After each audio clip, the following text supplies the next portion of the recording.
নমস্কার বন্ধুরা, কেমন আছো সবাই? আশা করছি তোমরা সবাই ভালো আছো, আমরাও ভালো আছি। রমা মুম্বাই ব্লগে তোমাদের সবাইকে স্বাগত। চলে এসেছি আর একটা নতুন ভিডিও নিয়ে। সময় কেমন দ্রুত গতিতে বয়ে যায় বলো। যখন আসলাম তখন মনে হলো কতগুলো দিনের ছুটি নিয়ে এসেছি, এবার বেশ কিছুদিন থাকতে পারবো। কিন্তু দেখো, দেখতে দেখতে দিনগুলো কেমন শেষ হয়ে গেল। আগামীকাল বেরিয়ে যাব আমি আর বাবাই যাব। আমাদের টিকিট তো কনফার্ম হয়ে গেছে। ভালো লাগছে না, আজকে মনটা একটু খারাপ হয়ে গেছে জানো। আজকে ঘুম থেকে ওঠার পরেই মনে হচ্ছে আর আজকে একটা রাত আছে আমার এই ঘরে কাটানোর। আমার এই রুমটাতে আর একটা রাত আমি আমার এই খাটটাতে শোবো। খুব খারাপ লাগছে, খুব খারাপ লাগছে জানো। তাই আজকে ভাবলাম আমার এই রুমটাতে যা যা কিছু আছে, আমার যা যা কিছু স্মৃতি আমি এখানে রেখে গেছি, সেইগুলোকে একটু ক্যামেরাবন্দি করে নিই। এই শোকেসটা আমার রুমে রাখা, আমার শোকেস। এই শোকেসে যা কিছু আছে সব কিছুই আমার জিনিস, আমার স্মৃতি সব। এই দেখো, ওই পিছনে ওইটা আমার বাবার ফটো, আর সামনে আমার আর আমার বরের ফটো। শোকেসের উপরে ওই যে হাতে আঁকা ছবিটা, ওটা কিন্তু আমি এঁকেছিলাম জানো। আর এই যে দেখো, শোকেসের এই যে কাঁচটা ভাঙা, আর ছোটো ভাইপো ভেঙেছে, মানে ও ভেঙে দেওয়ার পরে ওই জায়গাটার কাঁচ লাগানো হয়নি। এই যে বিয়ের ছবিটা দেখছো, এটা কিন্তু আমার বড় বৌদি। আর জানো তো, দাদার বিয়ের সময় বড় বৌদির রিসেপশানে আমিই কিন্তু বৌদিকে সাজিয়েছিলাম। এখানে দেখে তোমরা খুব ভালো করে না বুঝলেও সাজানোটা কিন্তু বেশ ভালো হয়েছিল। আজকে সেই 16 বছর আগে। আর ওই যে দেখো মেয়ে পুতুলটা, আমার ছোট্টবেলার পুতুল জানো। আমি ওরকম বউ সাজিয়ে রেখে দিয়েছি, আর সেই থেকে পুতুলটা ওইভাবেই রাখা আছে, কেউ ধরে না। আমার শোকেসের এখানের জিনিসগুলো কিন্তু কেউ ধরে না। ওই আমার ছোটদার ছেলেই শুধুমাত্র যখন আরেকটু ছোট ছিল তখন এসে ও একটুখানি কাচে বাড়ি মারতো, তো অমনি করে কাচটাই ভেঙে গেছে। জিনিসগুলো যদিও সেরকমভাবেই আছে, আমার মা আবার সব গুছিয়ে সুন্দর করে রেখে দিয়েছে। এই দেখো, এখানে যা কিছু দেখছো এই শোকেসে, সব কিছু আমার নিজের হাতে সাজানো সব। এই দেখো, এগুলো আমার চুড়ি। যবে থেকে অকেশনালি শাড়ি পরা শুরু করেছিলাম, শাড়ির সাথে ম্যাচিং করে করে চুড়িগুলো কিনতাম। এই যে মাটির বা টেরাকোটার জিনিসগুলো দেখছো, এগুলো সব আমার নিজের কেনা। আমি টিউশন পড়াতাম, সেই টাকা দিয়ে কিনে কিনে আমার শোকেস আমি সাজিয়েছি। এখানে অনেক কিছু ছিল। আমি তো বেশ কটা টেরাকোটার জিনিস এর আগের বার বোধহয় নিয়েই গেছিলাম মুম্বাইতে। এইগুলো আর নেব না। দেখো মা দুর্গার মূর্তিটা কি সুন্দর, খুব সুন্দর। আমার বাবা আবার এগুলোকে পরিষ্কার করে না রঙও করে রেখেছে জানো। এই দেখো, এইটা তোমাদেরকে দেখানো হয়নি, কখনো শেয়ার করা হয়নি।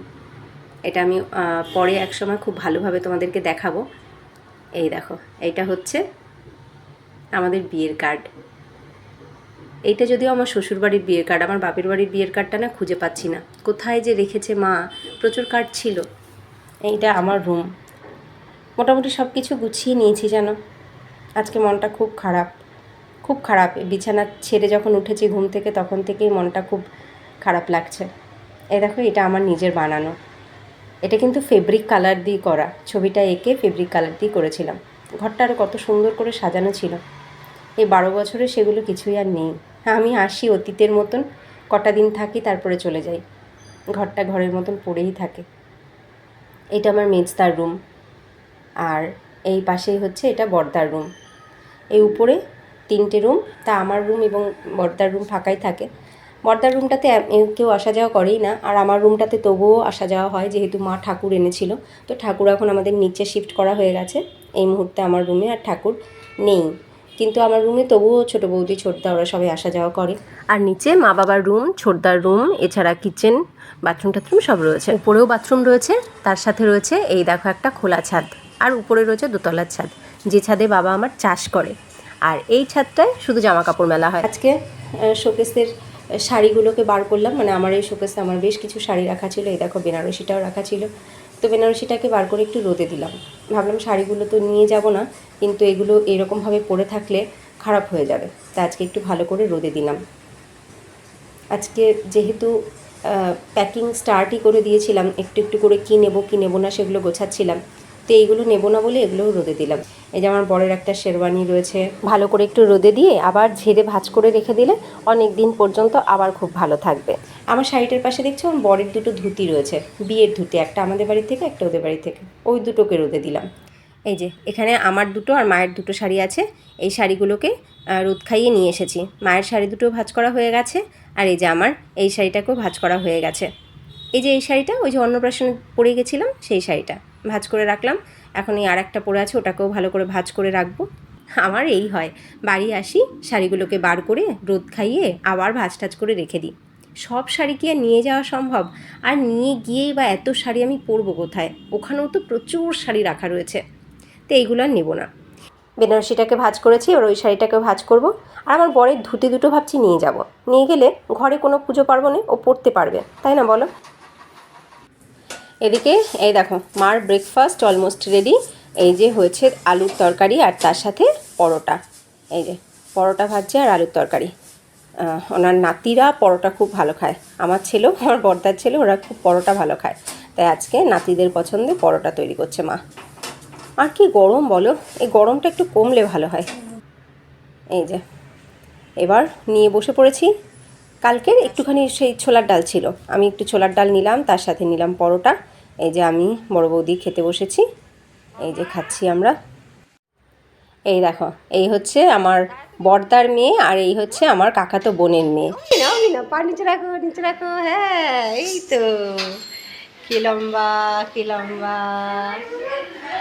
আমার বড়দার মেয়ে অনেকটাই নরম সরম চুপচাপ, কিন্তু এই কাকাতো বোনের মেয়েটা একদম চটপটে প্রচণ্ড। সকালের খাওয়া হয়ে যাওয়ার পরে মার দুপুরে রান্নাও বসে গেছে, বাবার বাজারও হয়ে গেছে। তো এনেছে আজকে ইলিশ মাছ, সেই ইলিশ মাছের মাথা দিয়ে কচুর শাক রান্না করছে মা। আমার ভীষণ প্রিয় কচুর শাক, ভীষণ প্রিয়। আর এই সিদ্ধ ডাল এটা আমার ভাইজির জন্য, ও আবার এই কচুর শাক ইলিশ মাছ এগুলো কিছু খাবে না, ওর জন্য একটুখানি ডাল সিদ্ধ দেওয়া হয়েছে। আর এই হচ্ছে ইলিশ মাছের ঝোল মা করেছে, এই যে আলু দিয়ে পাতলা করে ইলিশ মাছের ঝোল। উফ, দেখেই খেতে ইচ্ছা করছে। ইলিশ মাছ ভালোবাসে না এরকম লোক কিন্তু খুব কম। তবে আমি এক সময় তো মাছ খেতামই না, এক সময় বলতে বহু বছর মাছ খেতাম না, আর কিছু বছর হলো মাছ খাওয়া শিখেছি। তবে ইলিশ মাছটা কিন্তু বেশ ভালোই লাগে, যতই কাটা হোক বেছে কিন্তু খাই এখন আমি। আর এই হচ্ছে শাক ভাজা, শাক ভাজাটা হয়েছে চিংড়ি মাছের মাথা দিয়ে, আর হচ্ছে এই যে চিংড়ি মাছ দিয়ে চিচিঙ্গা দিয়ে, চিচিঙ্গা বা রেহা যে যা বলো জানি না কে কী বলো, তো সেই চিচিঙ্গা দিয়ে চিংড়ি মাছ হয়েছে। এটাও কিন্তু ভীষণ প্রিয়, আর আমার মা ভীষণ ভালো রান্না করে এটাও কিন্তু একটু পাতলা পাতলা হয়, একদম গামাখা হয় না। তো আজকে রান্না অলমোস্ট রেডি। এই যে কচু শাকটা লাস্ট চলছে একটু ঘেটে দেওয়া।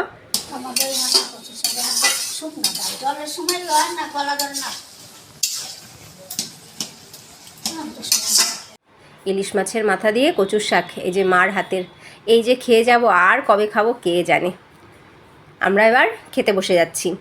এই যে বাবাইকে ভাত মেখে দিয়েছি, আমার ছেলের আবার হাতটা একটু গেছে কেটে, তো ও খেতে পারবে না, ওকে খাইয়ে দিতে হবে। ভাত মেখে দিয়েছি, এখন এই যে খাইয়ে দেবো। ওর না সারা গায়ে ঘামাচি উঠে গেছে জানো, প্রচুর ঘামাচি হয়েছে। এই যে আমার দাদার ছেলে, এই দুটোকেই এখন খাইয়ে দিতে হবে। একটাকে খাইয়ে দেবো বলাতে বলছে, আর একটা বলছে আমাকেও খাইয়ে দাও, এখন সেই দুজনকেই খাইয়ে দিচ্ছি আমি। হয়ে গেছে সবার খাওয়া দাওয়া। এবার দেখো খাওয়া দাওয়ার পরে এই যে দেখতে পাচ্ছ তিনটেকে, বড়দার ছেলে, আমার ছেলে, আমার ভাইজি, সব একসাথে তিন মাথা একসাথে হয়ে যে এখন দেখছে টিভি আর করছে লড়াই যুদ্ধ। তবে এই আজকের দিনটাই ওদের যত খেলা, যত হাসি আনন্দ, ঝগড়াঝাটি সব আজকেই। আজকে যদিও বড়দা এবং বড় বৌদি ওরা সবাই চলেও যাচ্ছে মধ্যমগ্রাম আবার। সামনে সামনে এসে বসায়। এই যে ওরা এখন বেরিয়ে যাবে, ওকে একটুখানি দুধ খাইয়ে নিল। আমার বাবা বসে দেখছে। কেউ যখন চলে যায় না, আমার বাবার খুব মনটা খারাপ হয়ে যায়। বাবার সামনে থাকে না, সামনে থেকে সরে যায়। কিন্তু আজকে এখনও বসে আছে দেখছি। নাও ওইটুখানি খেয়ে নাও, তাহলে গুড বলবো। বাবার মনটা যে খারাপ সেটা বোঝা যাচ্ছে। আজকে ওরা চলে যাচ্ছে, কালকে আমরা বেরিয়ে যাব, ঘরটা আবার ফাঁকা হয়ে যাবে। ওরা চলে যাওয়ার পরে এখন ঘরে আমি, মা আর বাবাই বসে আছি। বাবা একটু কোথায় ঘুরতে বেরিয়েছে। মা আবার আমার ছেলের ঘামাচিগুলো কুটিয়ে কুটিয়ে দেখছে ঘামাচিগুলো কত বড় হয়েছে, কেমন পেকেছে, ওটা নিয়ে খুব চিন্তায় আছে মা।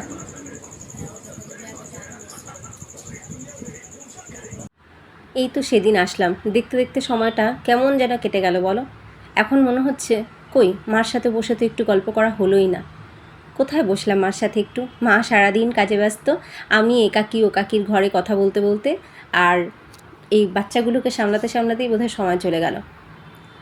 মার সাথে বোধহয় বসাই হলো না। এখন মার সাথে বসে একটু গল্প করি। কাল থেকে মা তো একাই থাকবে, আর আমিও ট্রেনে একা থাকবো। ট্রেন থেকে যখন ঘরে পৌঁছবো তখনও ঘরে একা। আজ তবু মার সাথে আমরা দুজন একটু বসে আছি, একটু গল্প সল্প করি। চলো ভিডিওটা আমি এখন এখানে এন্ড করি। তোমাদের ভিডিওটা কেমন লাগলো কমেন্টে জানিও। দেখা হচ্ছে নেক্সট ভিডিওতে। টাটা।